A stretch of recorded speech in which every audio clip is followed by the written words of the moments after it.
देखो एक्सरसाइज 1.2 का fourth question हम डिस्कस कर रहे हैं, जिसको बोल रखा है square root spiral. Square root spiral activity या classroom activity. Square root spiral, square root बनते जाएंगे, यानी इसमें हमें कौन कौन से नंबर्स को स्क्वायर रूट की फॉर्म में रिप्रेजेंट करना है। √3, √2, √4, √5, इनको हमें स्क्वायर रूट की फॉर्म में एक्सप्रेस करना है। और ये फिगर हमें कैसा लगे, एक स्पाइरल जैसे होता है, जैसे पहले √2 बन गया, फिर √3 बन गया, फिर √4 बन गया।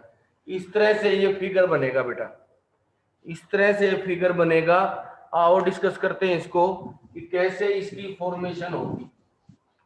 Start with √2, start with √2। देखो देखो सबसे पहले एक नंबर लाइन लो आप, सबसे पहले एक नंबर लाइन लो, इस पे आप 0 मार्क कर लो। 1 यूनिट यहां लेनी है आपने, 0 से ये O से A तक आपको 1 यूनिट लेनी है।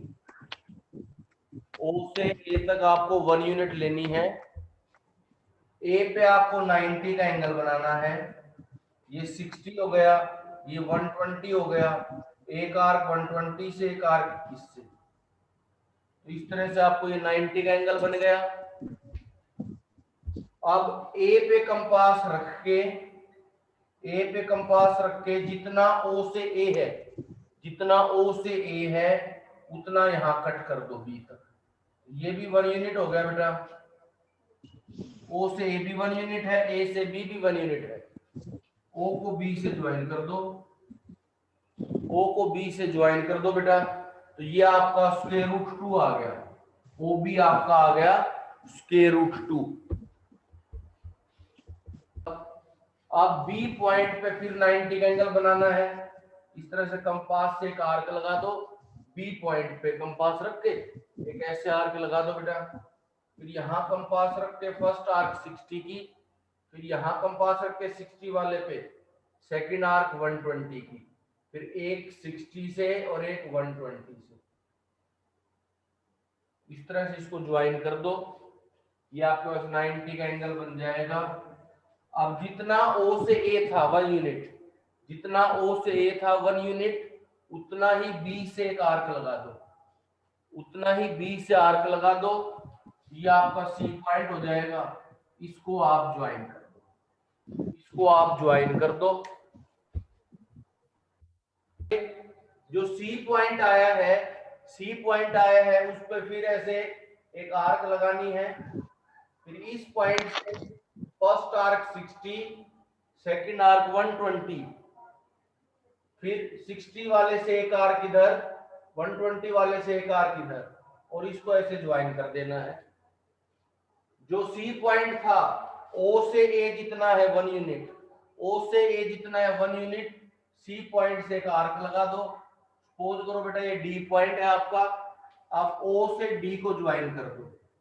ये √2 था, ये √3 था, ये √4 आ जाएगा, ये √4 आ जाएगा। तो इस तरह से बेटा ये स्पाइरल बनता जाएगा। √2 बनेगा, फिर √3 बनेगा, फिर √4 बनेगा, फिर आगे √5 बनता जाएगा। तो ये आपका स्क्वायर रूट स्पाइरल है। ठीक है बेटा। Find 5 rational numbers between 1 and 2।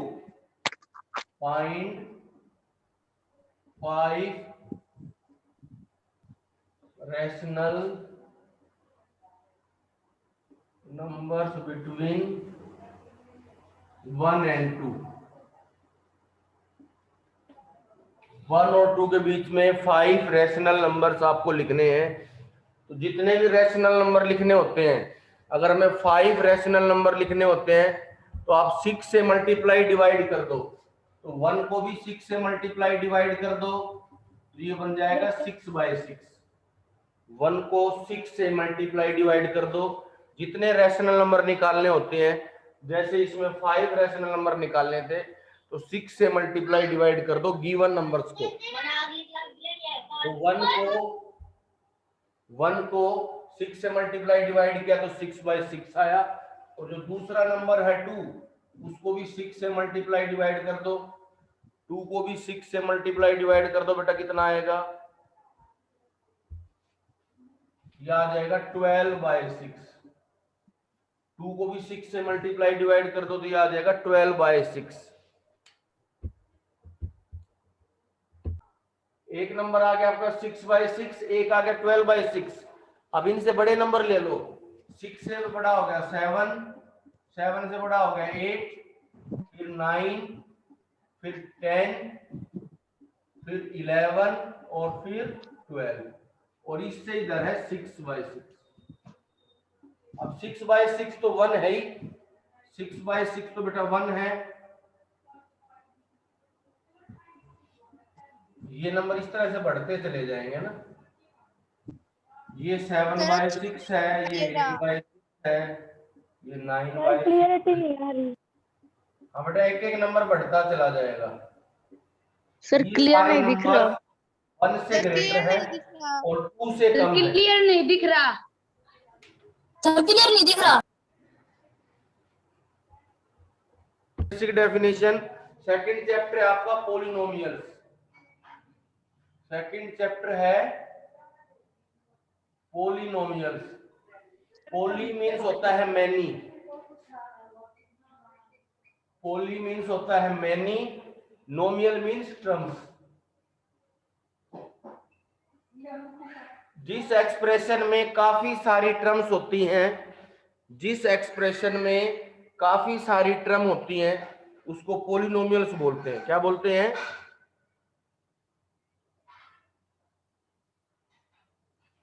क्या बोलते हैं बेटा? हाँ, हाँ सुनो ध्यान से, इसकी डेफिनेशन है any algebraic expression, any algebraic expression which is any algebraic expression which is free from any algebraic expression which is free from fraction, जिसमें फ्रैक्शन पावर भी ना हो, एंड रेडिकल्स, और ना ही नेगेटिव पावर्स हो।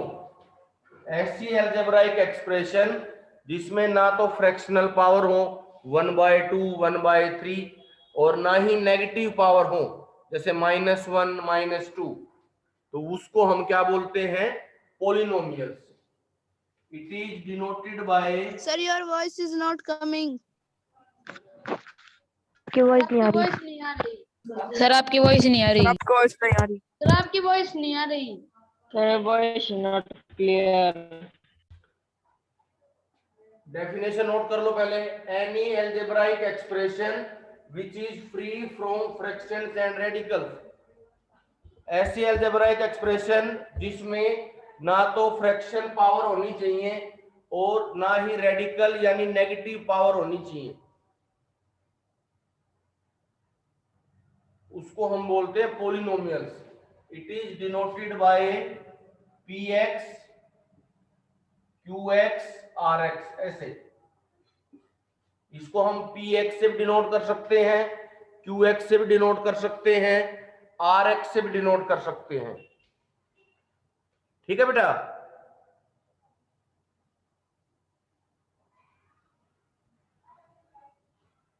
हाँ, एग्जाम्पल देखो इसके, जैसे x square. Yes.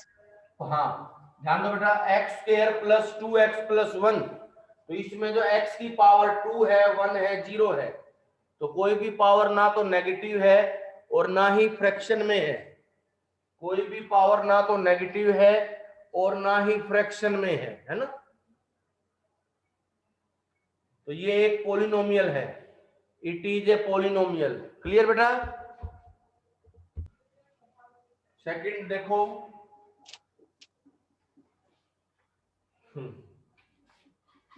x plus 1/x, x plus 1/x, क्या ये पॉलिनोमियल है? No, sir. हाँ, क्योंकि 1/x का मतलब होता है x की पावर -1, क्योंकि 1/x का मतलब होता है बेटा x की पावर -1, क्योंकि इसमें आपकी वेरिएबल की पावर नेगेटिव नहीं हो सकती, वेरिएबल की पावर नेगेटिव नहीं हो सकती, इसलिए ये पॉलिनोमियल नहीं होगा। देखो एक्सरसाइज में किस तरह क्वेश्चन दे रखे हैं, which of the following expressions are polynomial in one variable, कौन कौन सी एक्सप्रेशन इसमें पॉलिनोमियल है वन वेरिएबल में, एंड विच आर नॉट, और कौन सी नहीं है। State reason for your answer, state reason for your answer. 4x² minus 3x plus 7, क्या ये पॉलिनोमियल है बेटा वन वेरिएबल में?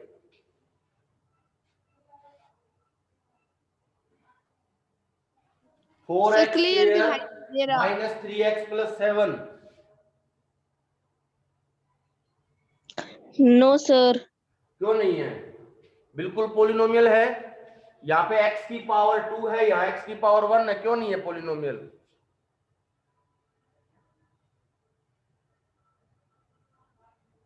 अरे पॉलिनोमियल में सिर्फ यही तो देखना होता है कि जैसे वेरिएबल x के अंदर है ये, तो x की पावर ना तो फ्रैक्शन में होनी चाहिए ना ही नेगेटिव होनी चाहिए।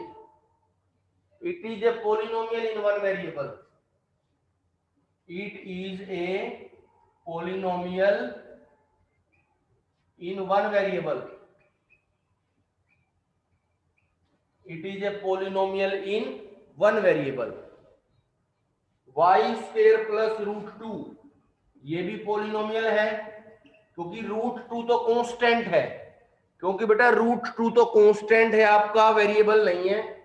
अगर √2 वेरिएबल होता तो ये पॉलिनोमियल नहीं होता। y² प्लस √2, क्योंकि ये जो √2 है ये तो एक कांस्टेंट है, वेरिएबल नहीं है। इट इज ए पॉलिनोमियल, इसमें भी एक ही वेरिएबल है y, इसमें भी बेटा एक ही वेरिएबल है y। It is a polynomial in one variable, it is a polynomial in one variable, ठीक है बेटा। ये क्यों नहीं है? देखो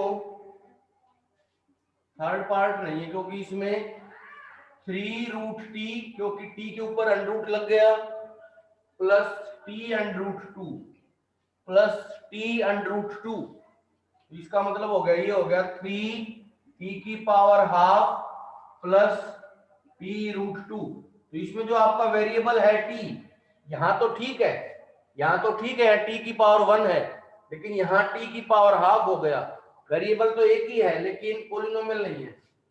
it is not a polynomial, it is not a polynomial in one variable, it is not a polynomial in one variable, ये one variable में पॉलिनोमियल नहीं है, क्योंकि इसमें वेरिएबल तो 1 है लेकिन t की पावर हाफ हो गई, t की पावर क्या हो गई? हाँ बेटा इसका और बेटर हो जाएगा, देखो y प्लस 2/y, इसमें y डिनोमिनेटर में आ गया, देखो जैसे पहले किया था हमने, y प्लस 2/y, 2/y को हम कैसे लिख सकते हैं? y प्लस 2 इंटू वाई की power -1, y plus 2 into y की पावर -1। अब y की पावर -1 आ गई, इसका मतलब y की पावर नेगेटिव आ गई। अगर y की पावर नेगेटिव आ गई तो ये भी पॉलिनोमियल नहीं होगा, it is not a polynomial, क्योंकि y की पावर ना तो नेगेटिव आनी चाहिए और ना ही फ्रैक्शन में आनी चाहिए। It is not a polynomial, it is not a polynomial, ठीक है बेटा। Yes. क्या गिवन है?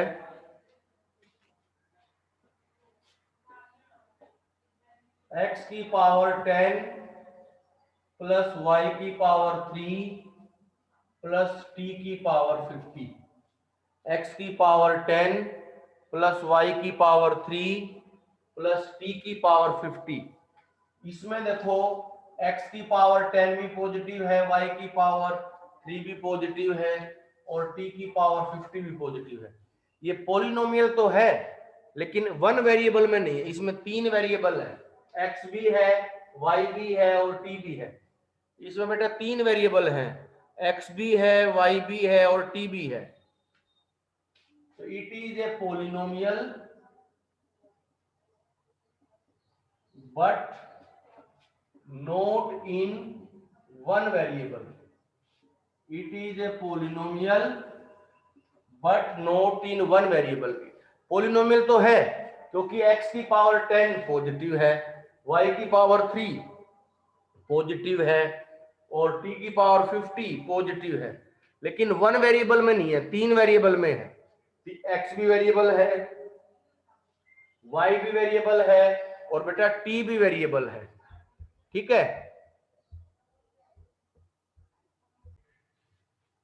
जैसे सेकंड क्वेश्चन का first part 2 plus x square plus x, तो एक्स स्क्वायर के आगे 1 मल्टीप्लाई है, अगर एक्स स्क्वायर के आगे कुछ भी मल्टीप्लाई नहीं है तो इसका मतलब है बेटा एक्स स्क्वायर के आगे 1 मल्टीप्लाई है, तो इसमें हो जाएगा coefficient of x square equal to 1, coefficient of x square equal to 1 हो जाएगा। ठीक है बेटा, तो इसमें सेकंड क्वेश्चन में बताना है कि what is the coefficient of x square, सभी पार्ट्स में एक्स स्क्वायर का कोफिशिएंट बारी बारी से बताना है कि क्या है। हमारे पास जो फर्स्ट पार्ट की स्टेटमेंट है 2 प्लस एक्स स्क्वायर प्लस में x, 2 plus x square plus में एक्स। अब एक्स स्क्वायर के आगे कुछ भी नंबर मल्टीप्लाई नहीं है, तो अगर एक्स स्क्वायर के आगे हम वन लिख लेते हैं, एक्स स्क्वायर के आगे बेटा 1 लिख लेते हैं तो इससे कोई फर्क नहीं पड़ेगा, तो इसलिए जो कोफिशिएंट ऑफ एक्स स्क्वायर है वो 1 हो जाएगा, कोफिशिएंट ऑफ एक्स स्क्वायर बेटा 1 हो जाएगा। कितना हो जाएगा? सेकंड पार्ट में देखो 2 minus x square plus x cube, 2 minus x square plus x cube, इसमें एक्स स्क्वायर के आगे माइनस साइन है, एक्स स्क्वायर के आगे बेटा माइनस साइन है इसमें, तो एक्स स्क्वायर का कोफिशिएंट हो जाएगा -1, एक्स स्क्वायर का कोफिशिएंट हो जाएगा बेटा -1, क्योंकि एक्स स्क्वायर के आगे माइनस साइन है, तो माइनस साइन का मतलब होता है कि उसका कोफिशिएंट -1 हो जाएगा।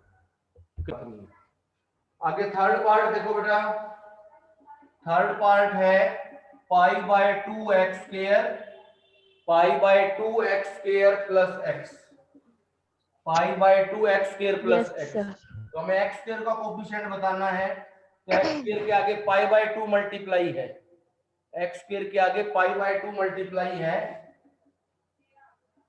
इसलिए कोफिशिएंट ऑफ एक्स स्क्वायर हो जाएगा पाई बाय 2, क्योंकि एक्स स्क्वायर के आगे जो नंबर मल्टीप्लाई होता है वही उसका कोफिशिएंट होता है बेटा। एक्स स्क्वायर के आगे इसमें पाई बाय 2 मल्टीप्लाई है, तो कोफिशिएंट ऑफ एक्स स्क्वायर हो जाएगा पाई बाय 2। एक पार्ट और दे रखा है √2x -1, √2x -1, तो इसमें तो बेटा एक्स स्क्वायर की कोई टर्म ही नहीं है, इसमें तो एक्स स्क्वायर की कोई टर्म ही नहीं है, अगर एक्स स्क्वायर की कोई टर्म नहीं है तो उसका कोफिशिएंट कहां से होगा, तो कोफिशिएंट ऑफ एक्स स्क्वायर 0 हो जाएगा। √2x -1 में एक्स स्क्वायर की कोई टर्म ही नहीं है, दो ही टर्म है, एक तो एक्स की टर्म है और एक कांस्टेंट टर्म है, दो ही टर्म है, एक एक्स की है एक कांस्टेंट टर्म है, इसलिए एक्स स्क्वायर का तो कोई बेटा कोफिशिएंट होगा ही नहीं इसमें, तो coefficient of x square equal to 0।